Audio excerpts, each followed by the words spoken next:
back, relax, and let's have a chapter chat. I'm your host, Jessica Foster, and today we are joined by a best selling author, Rhys Bowen. Thanks for being here, Rhys. How are you, Jessica? I'm doing fantastic. We're so excited to have you here because you're a New York Times bestseller and you have a new book coming out as well. I do. I have, yeah. I'm always very excited when these standalone novels come out because they're all so different from each other, which gives me a chance to explore all sorts of places I've enjoyed in the past. And one of them, as we can guess from the cover, might be Scotland. In fact, it's the Isle of Skye. And that's The Castle in the Glen. Well, I'm one of these people who likes to give myself a challenge when I write. I don't ever want to write sort of, page one, happy, happy, happy ending. So this one takes place mainly in 1965. And it features a very, very famous author. So think Agatha Christie fame, millions of books sold. And she is suffering from dementia and cannot her last book. So she hires a young up-and-coming author to finish it for her. And this girl is sent up to the Isle of Skye to do research to make sure she gets it all right. And while she's there investigating, she starts to think that maybe the story is not fiction after all. Maybe it's a true murder. And then maybe she starts to think that the woman has something to do with it, which is impossible because the woman's Australian. And so we never quite know where we're going. So I said I like to give myself challenges. A large chunk of the book is written by Iris Blackburn, the writer, not me. She's written it.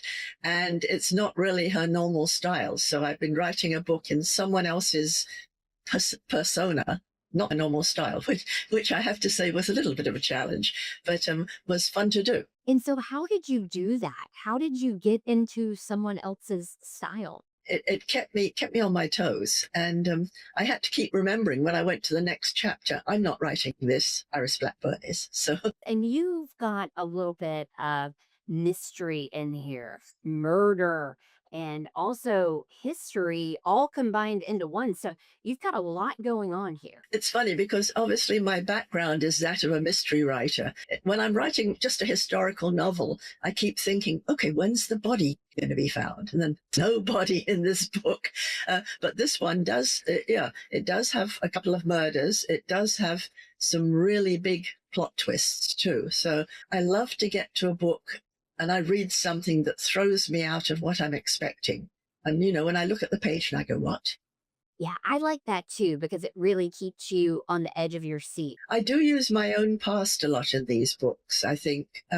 When I'm writing, I do like to go back to a place on the whole and just sit there and I did a book called The Venice Sketchbook and I'd been to Venice many times, but I went back just for the book to say, what do I notice? Oh, that's interesting. I noticed that someone's lowered a basket down from upstairs from over a canal and someone has put the morning newspaper and a pint of milk into it, and now they're pulling it back up again. Things like that you could never make up. You have to just experience. So I love to go back to the place. I was planning to go back to Skye in the fall, but then my husband's been very ill, so I couldn't leave him. So I had to just rely on my memories this time, which I have to say are very sharp still. And of course, Skye's not changed. You can still go to the same little village and probably find the same people who lived in it all those years ago. Well, I would say that you have done an amazing job remembering all of the details. I have been doing 2.5 books a year, which I think everybody will tell you is completely crazy. So I do one of the Royal Spinets. I do one of these lovely big standalones like The Castle in the Glen, which has a fantastic cover, as you see. And then I do the Molly Murphy series, which is about an Irish immigrant in New York City in the early 1900s. And the books are, the Royal Spinets books are fun. You're going to read them and you're going to laugh. But the Molly Murphy ones are much more serious. They deal with the immigrant experience. And as that series goes along, they deal much more with the role of women and the treatment of women at that time. If I took you to that New York, you'd know your way around very well. Not that much has changed. We could take you around Greenwich Village, Lower East Side. But the fact is half the population couldn't vote. And that's something I'm very aware of, that women were the property of their husbands. They could be beaten by their husbands. They had no right to their children if they ever left a marriage. So I think we're highlighting much more the injustices to women at that time. And what I'm doing right now is I'm writing that series with my daughter, because I simply couldn't do 3 books a year. And I kept getting all of these emails saying, when is there going to be another Molly book? And so my daughter came to me and said, I think I'd like to write that series with you. So I was slightly hesitant because I know she's a good writer, but I thought, well, what if it doesn't work out? It'd be awful to say to my daughter, no, this isn't working. So I said, well, we'll give it a try. What we do is often we'll alternate chapters. And she said, you didn't have Molly take an umbrella with her and it's going to rain later that day. And I say, it's fiction. But so she does come up with lots of little snippets that make the book so real. So I'm gradually stepping back. Each book, I let her write more and more, and I'm the mentor in the background more. And then, I hope soon that she has good ideas. I hope she will take off with her own series very soon. Her name's Claire Broyles, by the way, if you're looking her up. That is amazing that you can share that together and you can mentor your daughter.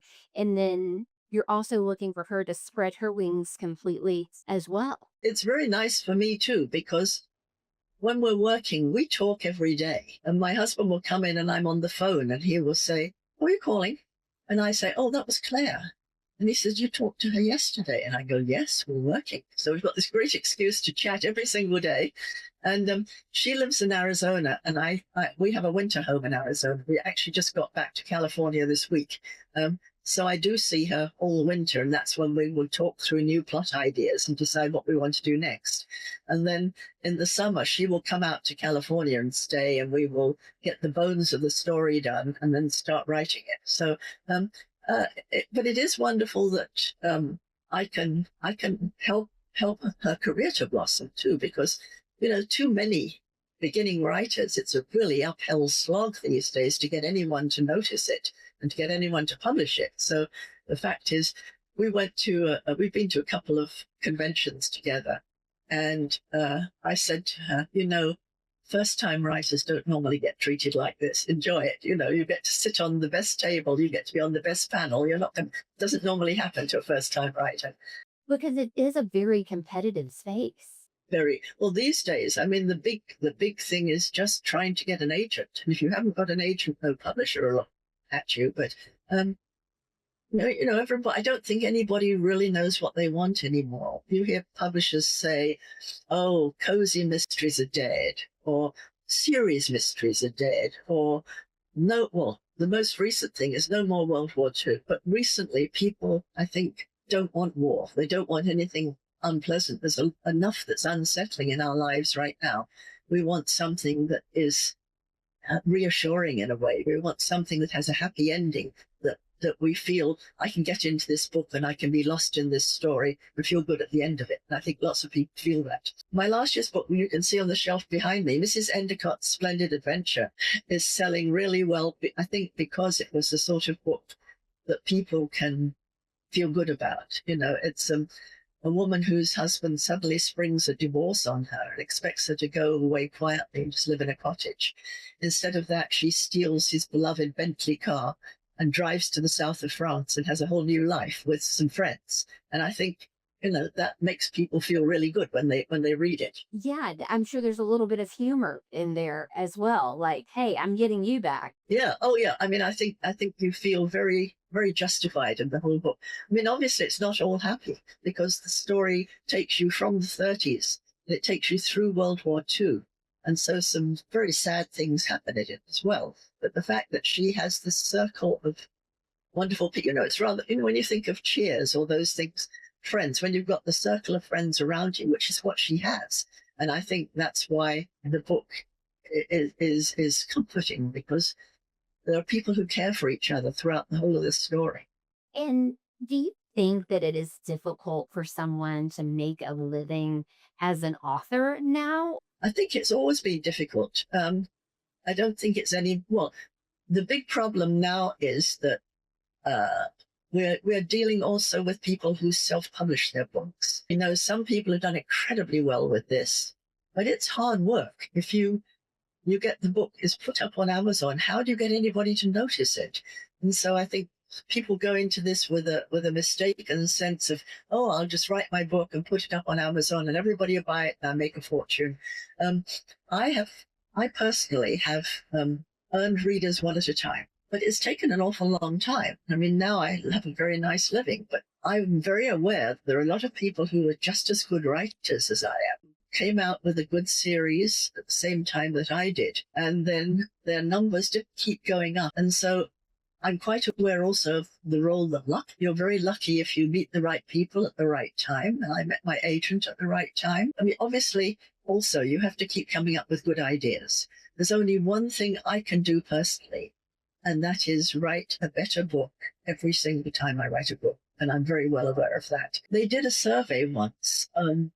Mystery Writers of America did a survey, and I think only 4% of writers earned over 40,000, and only 2% earned only over 80,000. So It's like anything, you have to just keep going when you're first starting out. yeah, you have to do everything you can. You have to keep going. You have to network. Writing's a very lonely profession. You sit there in your little room and you type and you think, God, I hope you're good. And you go from elation to despair. I still do that after all these books. Like, what is it, 63 to date, I think, yeah. I think, oh, well, this is really good. It's working very well. And then 3 pages later, I think, this is rubbish. Who's going to read this? So you could, you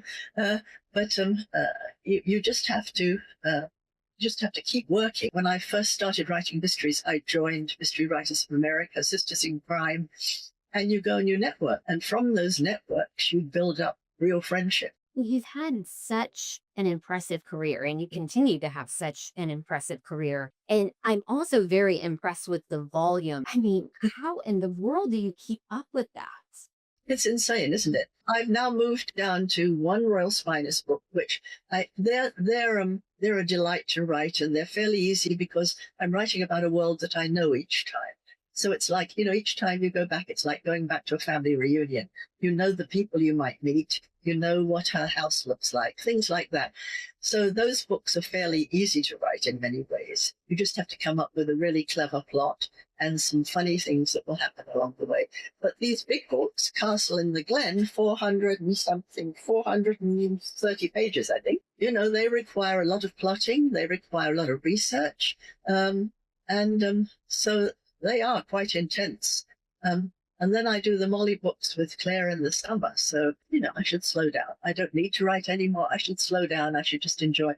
But then I've got so many ideas that I'm dying to write about that are all so different from each other. I'm trying to decide what to write next, because when I'm writing a book, I always like to start the research for the next book and do the reading ahead, so to speak, the background reading.